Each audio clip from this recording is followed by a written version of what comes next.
Where does all this crap come from?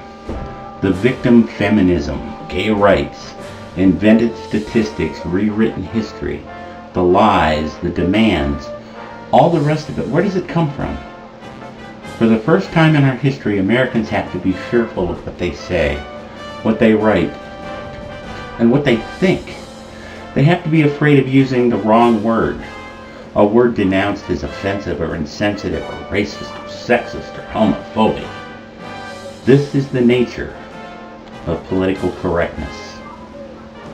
We've seen other countries, particularly in this century, where this has been the case. And we've always regarded them with a mixture of pity and, to be truthful, some amusement, because it struck us as so strange that people would allow a situation to develop where they'd be afraid of the words they used. But now it's in this country.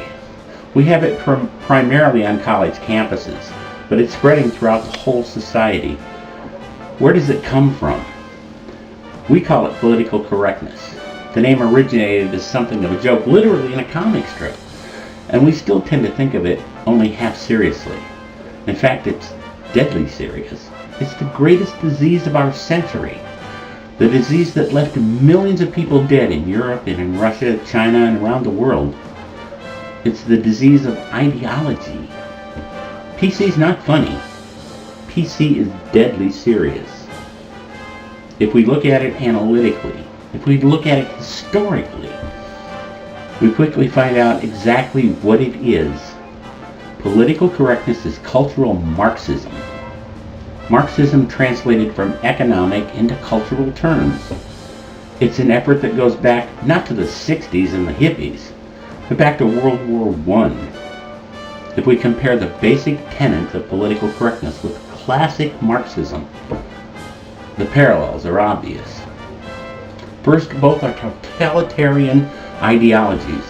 The totalitarian nature of political correctness is revealed nowhere more clearly than on a college campus, many of which at this point are small little ivy-covered North Koreas, where the student or faculty member who dares to cross any of the lines set up by the gender feminists or the homosexual rights activists or the local black or Hispanic groups or any of the other sainted victim groups that PC revolves around find themselves in judicial trouble.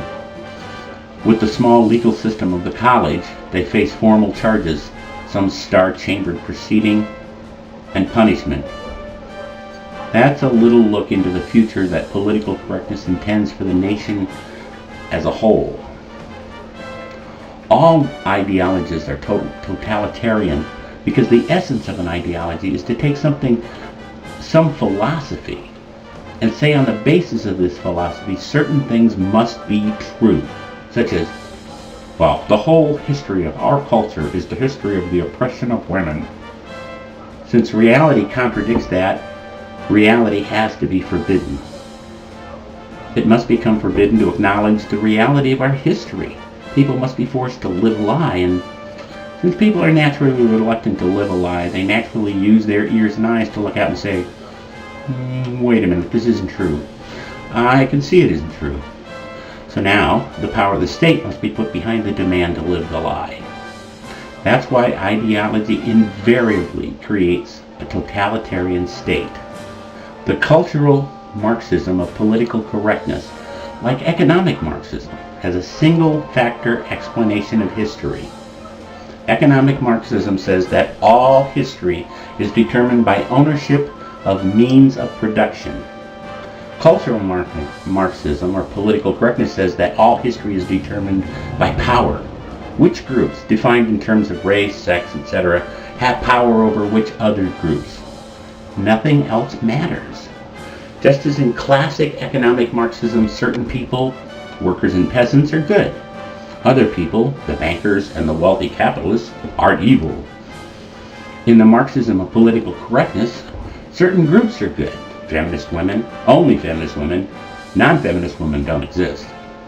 Then there's blacks, Hispanics, and homosexuals. These groups are determined to be victims, and therefore automatically good regardless of what any of them do. Similarly, white males are determined automatically to be evil, thereby becoming the equivalent of the evil capitalist in economic Marxism. Now, where did all this start? Well, we can trace it back to the 1930s, to the Frankfurt University in Germany. The university was endowed with an institute, and it was originally supposed to be known as the Institute for Marxism. But the people behind it decided at the beginning that it wasn't a good idea to be openly identified as Marxists. So they changed the name to the Institute for Social Research. Out of this think tank came something that translated Marxism from economic into cultural terms, but by combining it with Freudism. That came to be called critical theory. Now, things like radical feminism, the women's study departments, the gay study departments, the black study departments, all these things are branches of critical theory. What the Frankfurt School essentially does is draw on both Marx and Freud in the 1930s to create this theory called critical theory. The term is ingenious because you're tempted to ask, what's the theory? The theory is to criticize. The theory is that the way to bring down Western culture and the capitalist order is not to lay down an alternative. They explicitly refused to do that. They said it couldn't be done since people couldn't imagine what a free society would look like as long as they lived under repression, even though their own idea of repression was to live under a capitalist economic order. So what critical theory is about is simply criticizing. It calls for the most destructive criticism possible in every way designed to bring the current order down.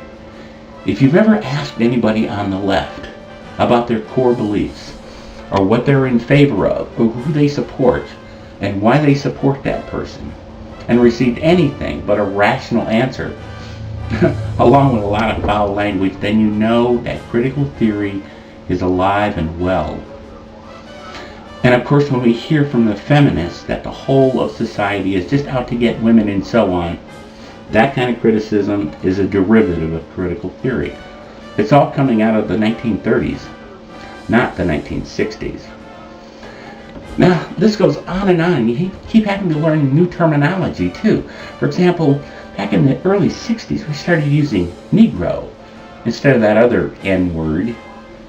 And then they were colored, and then they were black, and then Afro-American. And now they're African-Americans. But who knows how long that's going to last. In this day and age, you can't call yourself patriotic or Christian, or in some circles even a proud American, without being marginalized because of some insane politically correct pejorative label. America today is in the throes of the greatest and most dire transformation in its history. We are becoming an ideological state, a country with an official state ideology enforced by the power of the state. In hate crimes, we now have people serving jail sentences just for what someone decided they must have been thinking. Affirmative action is a part of it. The terror against anyone who dissents from political correctness on campus is a part of it. It's exactly what we've seen happen in Russia, in Germany, in Italy, in China, and now it's coming here. And we don't recognize it because we call it political correctness, and we laugh it off. Well, guess what? It's not funny. It's here, it's growing, and it will eventually destroy, as it seeks to destroy, everything that we've ever defined as our freedom and our culture. So the next time you're confronted with some politically correct bullshit, and your common sense kicks in and tells you, that's not true, and you can see that it's not true, then say so. Call it exactly what it is. A lie. The only rational alternative to political correctness is the truth. It's only common sense.